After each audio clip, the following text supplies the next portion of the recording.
I was conceived in a genetics laboratory by an occultic group in Geneva, Switzerland. That's where one of our main facility was. It was an underground facility. And then I was raised in their training facility in Italy. So growing up, ritual abuse and mind control were my experiences from conception on. All of my family members, friends, and mentors were part of this group, and growing up, I was surrounded by it. Everyone I loved and cared about and was attached to was part of the group. And the first few years of my life, I was actually raised in the training facility, so I didn't know anything outside of the group. Then I was hosted out to other countries as I got older. I have a lot of articles in my blog and 2 books describing my experiences. And I have even a section called Programming, where I describe the programming that's done to people in the group I was in. Another section on early childhood, and that describes some of my childhood experiences, or I think it's called Growing Up, sorry. And it describes some of the childhood experiences. But mainly I experienced torture, manipulation, and mind control, and attachment bonding that began in the womb prenatally.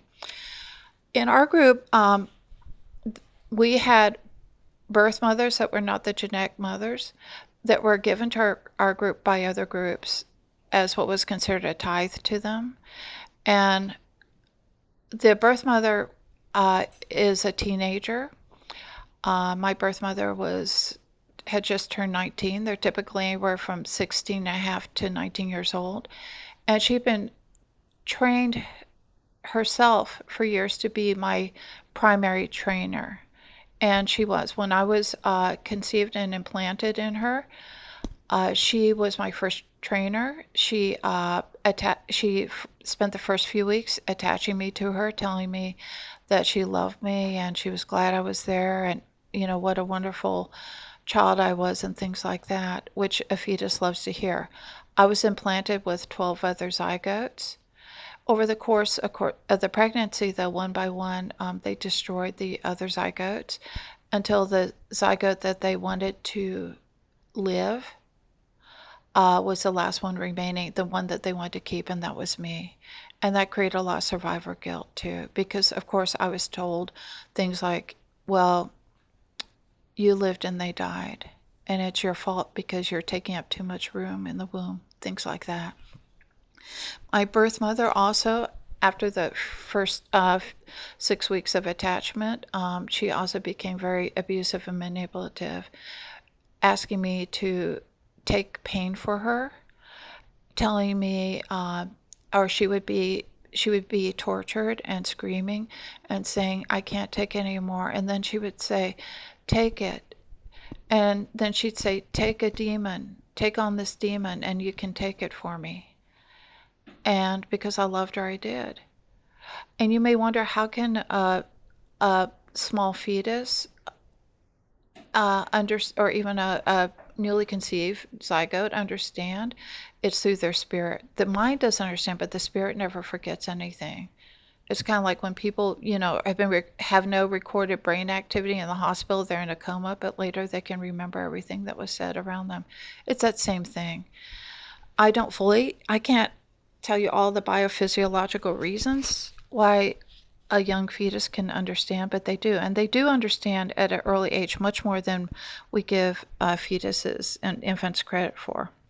But anyway, so prenatal training, torture, and manipulation and attachment were all part of my experience, and it continued through infancy and later childhood and into adulthood when there was regular reprogramming. The context was to create a mind-controlled agent who could do numerous missions in a variety of settings for the group. This included having several presentations in several countries. I'd have a presentation in country A, country B, country C, country D, country E, able to speak those languages, and a multitude of skills that I could pull on so that I could fulfill any mission that I was asked to do.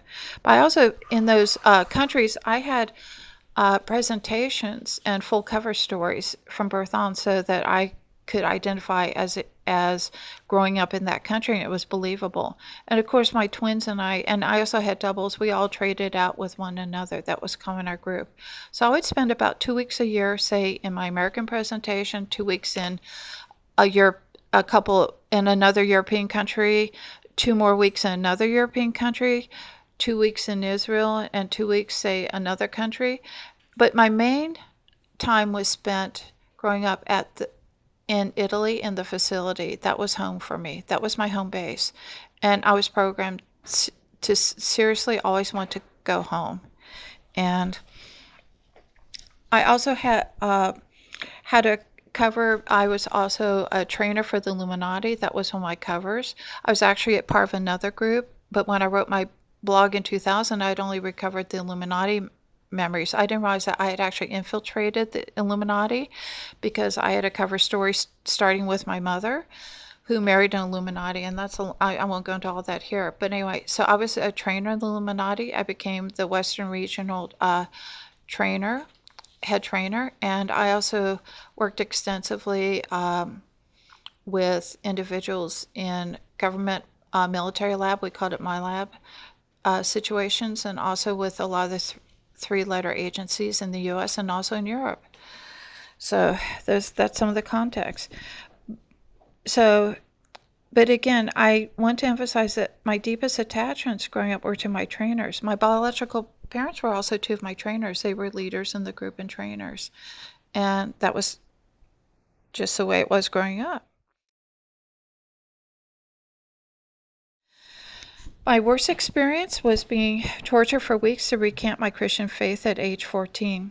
I'd become a Christian in my American presentation, and that was not allowed by the group I was in. And so I was taken to Rome, and they spent weeks torturing me and torturing my loved ones in front of me. I had the experience of walking into a room, and everyone I loved was up on a cross. And they told me that they would kill them one by one until I recanted my faith. It took me 5.5 weeks. I was raised with a cohort of 12 other peers. They raised us in groups of 12 and programmed us together in groups of 12. And so I was leader of my group at that time. And we were closer than brothers and sisters. I was willing to lay my life down for them. And I had to watch 6 of them tortured to death in front of me, and it caused me to recant. I didn't care if they killed me, but I couldn't stand the thought of the people I loved most being killed in that manner. And it impacted me for a long time, deeply. It took years and years and years to work through the guilt and to believe that God could forgive me. And He will, and He has. He's forgiven me. And now I now know that He's forgiven me for that, and there's nothing that a person can do that God can't forgive, even that.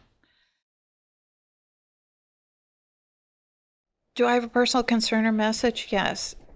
That my personal source of hope is my faith and being forgiven by God, as I just mentioned. Also, that mind control and ritual abuse are real. If you read a paper, listen to the news, I think it's obvious to most people that something's going on. People talk about the shadow government, the deep state, the cabal, the elite, the WEF, blah, blah, blah.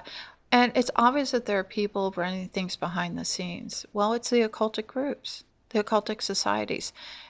In 2000, my blog, I mentioned in 2000, I said that basically these occultic societies have taken over the areas of government, finance, our banking system, education, media, and we're even infiltrating churches and religious organizations.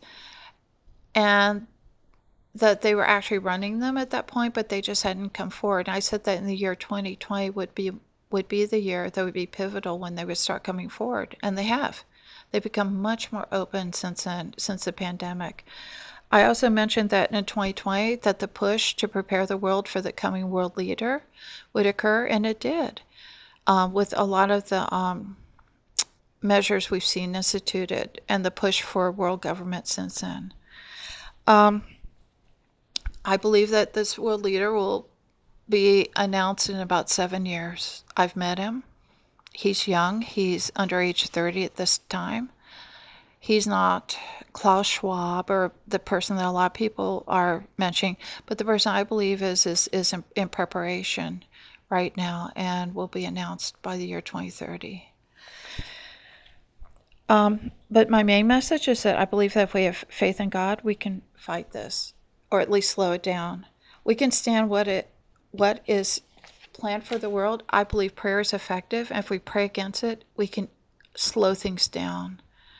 I also believe that we can be triumphant overcomers. We are not victims, because I serve the true Christian God who wins. He's won the victory. If you read the Bible, he wins in the end. Satan loses. So even if this world leader comes on the stage, he will not win. He will be deposed. So things aren't hopeless. And that's the message I want people to know, that God can forgive anything in our lives, and he can do anything on our behalf. He can protect us. He can take care of us. And we can be a source of hope, caring, and encouragement for others during times that may seem dark.